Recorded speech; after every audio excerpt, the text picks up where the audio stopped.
Hello Griffin Scopers, welcome back into our cozy little sound booth.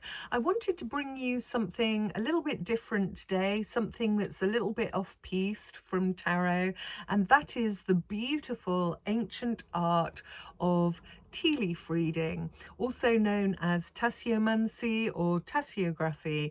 It's another form of scrying or divination, and it really does help connect into our intuition. It can be very revealing, give us all sorts of messages. It can reveal to us what's coming up on our timeline, this kind of thing. And I first had my very first tea leaf reading from my great granny Clavey, who was a country woman. All the women folk would get together and it was just quite good fun, actually. So I'm going to dedicate this video to her.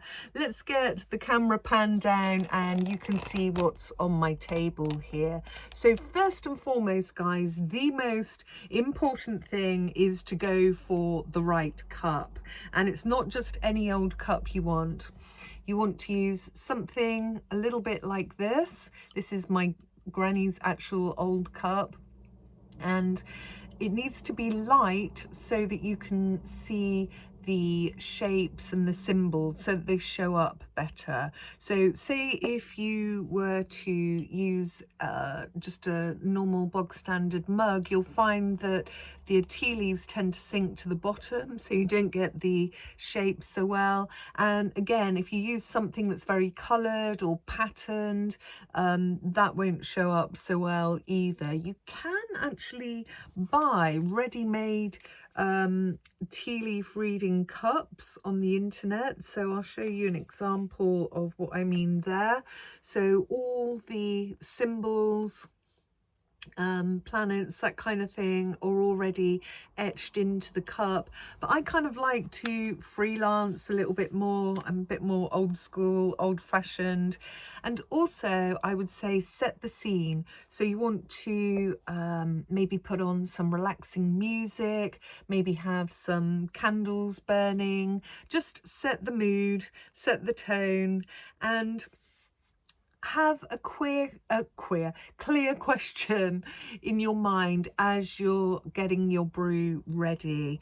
So you want to use a loose leaf tea. Absolutely no tea bags or strainers are required here, but do not use tea bag tea, guys. As you can see, this is very, very fine and it won't create the kind of shapes and pictures that we want. So you want, I mean, do experiment with different types of herb teas, or you can even, you know, put milk in your tea, but nothing that's too heavy. This is rose tea here, that would just sink to the bottom. Something along the line, this is lavender tea, that's a good consistency, but I'd want a darker colour, so a black tea would be absolutely amazing for the pictures, and again, very traditional. So you need a saucer to rest your teacup on, and since you'll be flipping the cup over, and it'll have a little bit of liquid left in the bottom, I'd put a bit of kitchen towel, something like that, on the bottom just to catch that liquid. Set your intention or your question. You want a laser focus here. Make it really, really clear. What are you hoping to learn?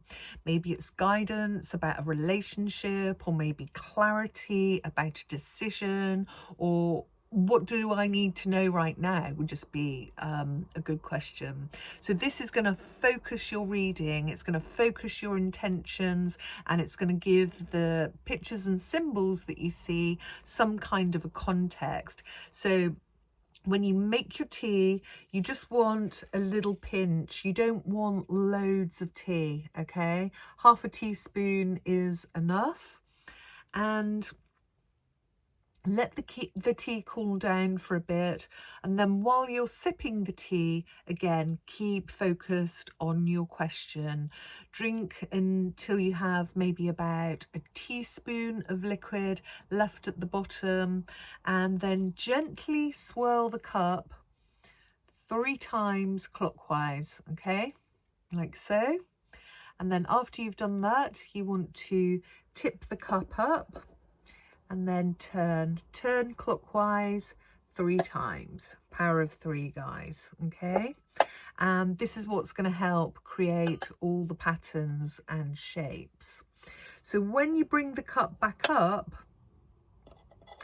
face the handle towards you, because it's the handle that represents you in this case.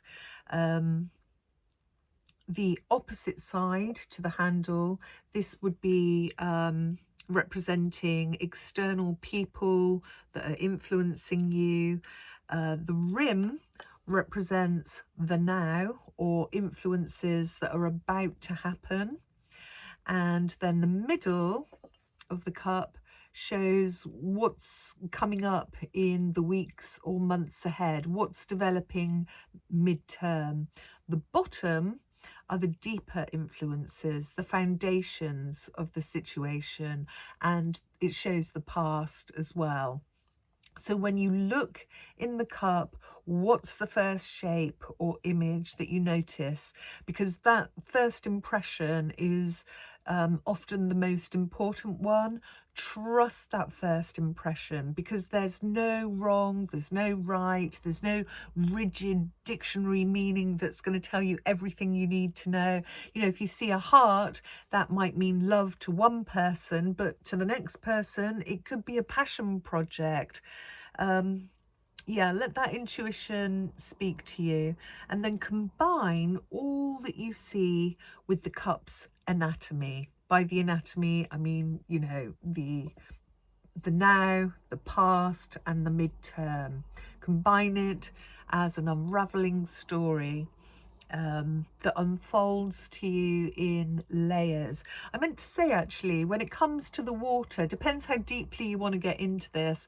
So you could use solarized water, water that you've left out on a windowsill during a sunny day, or maybe moon water. You might like to keep a crystal in your cup when you're not using it. Don't ever sip tea with a crystal in it, please. That could be highly toxic. But you could leave a crystal in there just to kind of amp up the vibes. And then when you're finished drinking, and reading, take a moment and reflect on what you've learned or what you've discovered, what the tea has shown you. Some people like to, journal their tea leaf readings, or maybe take a photograph of the cup with the leaves pictures. And this is a great way to track recurring symbols and themes that come up over time.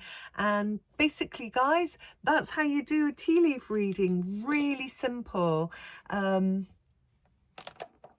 Think of it a little bit like, when we were children and we used to look up at the clouds and we'd see all sorts of shapes. It just naturally come to us, wouldn't it? It's like a doorway to the intuition, because you want your logic brain very much on the back seat, and you want that intuitive side very much to come forward. So that's why there's no shoulds, oughts, rights, wrongs, anything like that goes out the window. You're literally just using your imagination, keeping things open so that the intuition can be allowed to come through.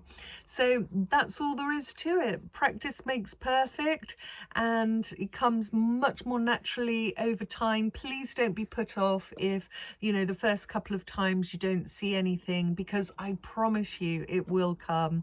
Let me know how you do with this one, and I'll catch you on the next. Fly well, my friends.